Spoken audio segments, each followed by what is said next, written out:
Ina ga kamar zai maka daɗi idan kai kwafi na link ka tura ma wani kawai ya create na free account da wannan website ka samu 100 naira for free. Ka maimaita wannan process over and over again ka samu kuɗi da wannan website. Hi there, barka da sake kasancewa da ku a cikin sabon bidiyo.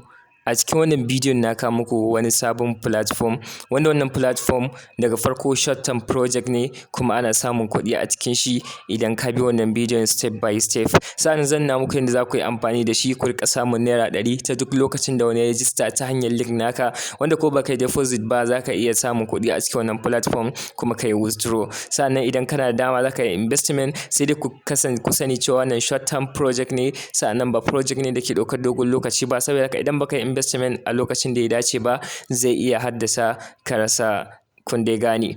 So daga farko idan kuka duba wannan withdrawal ne da na yi na 5,000 a cikin wannan bidiyon. So zan nuna muku step by step yadda za ku yi process ɗin a cikin wannan bidiyon. So daga farko ɗin za ka register da wannan website, yana description na wannan bidiyon.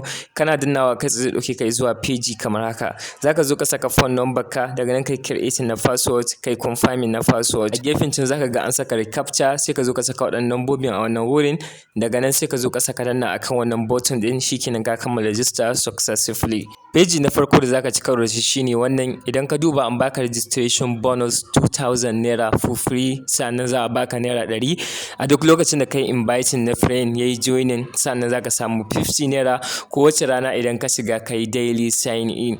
So ta wannan hanyar ma kadai zaka iya samun kuɗi da wannan platform kamar da zan nuna maka da step by step a cikin wannan bidiyon, yanda ake yin deposit da kuma yanda zaka sai product idan kana da buƙatar yin haka. So bayan ka danna OK zai kawo maka home page kamar haka. A can sama za ka ga inda aka rubuta sign in, to nan za ka danna kana yin sign in a kowace rana kana samun 50 naira for free a cikin wannan platform. Ni na yi ne yau don shi nuna min sai gobe. Da za ka zo yanzu ka danna akan dashboard naka kamar haka, a can sama za ka ga 2,000 an baka su akan balance naka. So ni za ku ga 2,100 saboda na yi daily tax guda biyu sun zama 2,100. So za ka ga wannan sun baka su for free. Yanzu idan muka danna akan investment za mu ga product daban-daban da suke da su, kuma wannan 2,000 ɗin za mu iya cikawa mu sai duk product ɗin da muke so a cikin wannan website. Saboda haka idan ka duba ga su nan daban-daban, kowane da irin daily profit ɗin da yake bayarwa. Misali yanzu a ce ina son yin investment a cikin wannan na 4,000 ɗin nan, kai tsaye zan zo in danna shi, in danna akan invest zai nuna min irin daily profit ɗin da za a bani, ga kuma kwanakin da zai yi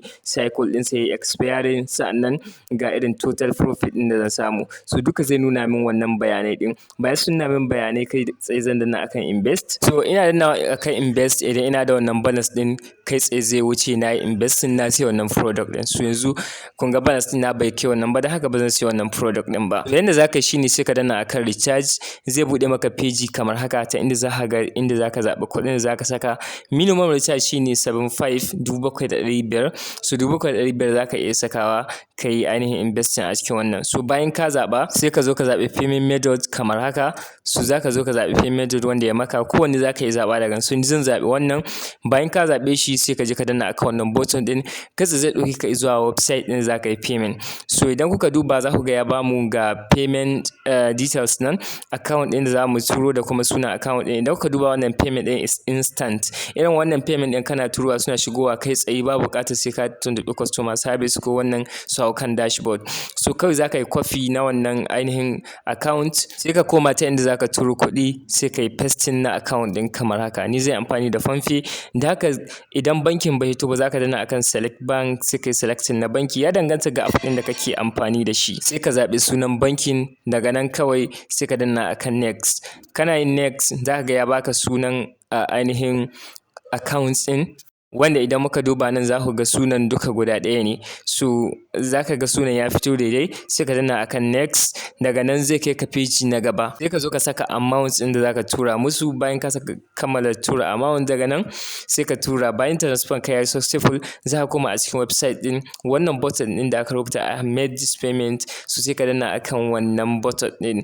Kana danna akan wannan button ɗin shikenan za ka jira, za ka ga cewa kuɗinka within seconds sun hau akan dashboard. dashboard. So yanda ake yi kenan. To daga nan zaka iya koma sai ka sai product ɗinka ka shiga wajen invest sai ka zaɓi daidai na kuɗinka sai ka yi investing a cikin shi. So yanzu zan shiga account ɗina domin in nuna muku yanda ake yin withdraw. So already idan kuka duba a cikin account ɗina ina da 5,100. So a yanzu domin withdrawal za mu danna akan ainihin withdraw. Kai tsaye zai buɗe mana page kamar haka. Kamin kai withdraw akwai buƙatar kai set up na account naka. So ni already nayi. Idan baka yi ba za ka danna account nan set up button sai ka je ka saita account naka. Kawai za ka saka sunanka, account number, daga nan sai sunan bankin da kake amfani da shi. Shikenan ka kammala. So ni already na riga na kammala wannan. Da haka kai tsaye zan je zuwa ga withdraw. Da haka zan zo in saka amount 5,000. So kamar da kuke gani yanda ake withdraw a cikin wannan shine ba za ka saka irin 2,100 ba, 5,500, a'a dole ya kasance 2,000, 3,000, 4,000, 5,000 da 1000 suke lissafi. So da haka dole sai ya kasance haka za ka iya withdraw. Minimum shine 2,000 da kuɗinka sun kai 2,000 za ka iya withdraw. So amma waɗannan suka baka ba za ka iya withdraw ɗinsu ba sabida baka da record na deposit a ciki. So sai in kana da record na deposit ko kuma ka sai products sannan za ka iya withdraw. Ma idan ka gayyaci wani yayi deposit so za ka iya withdraw ta hanyar wannan. So kawai ya kasance akwai value member ƙarƙashin ka ko kuma idan ka tara kuɗi sai ka sai product da su sai ka riƙa withdrawal na daily profit naka. To bayan ka saka amount sai ka zo ka yi submit. Kana submitting za ka ga cewa yayi success. So da za mu dawo akan dashboard za ka ga sun cire kuɗin. So idan muka zo muka danna akan withdrawal history za ku ga is under review. So ƙasa da mintuna 10 withdrawal yana shigowa.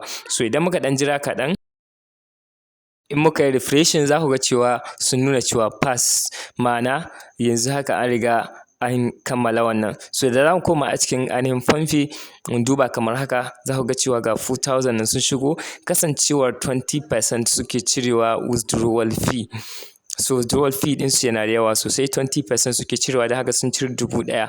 4,000 sun shigo successfully. So yanda za ka yi inviting shine za ka zo ka koma a cikin website ɗin sai ka danna akan bonus. Kana danna akan bonus za ka ga ainihin link naka nan a ƙasa sai ka yi copy shi. Kana yin copy shi ka yi sharing. Idan level 1 ya yi recharging za su baka 25%.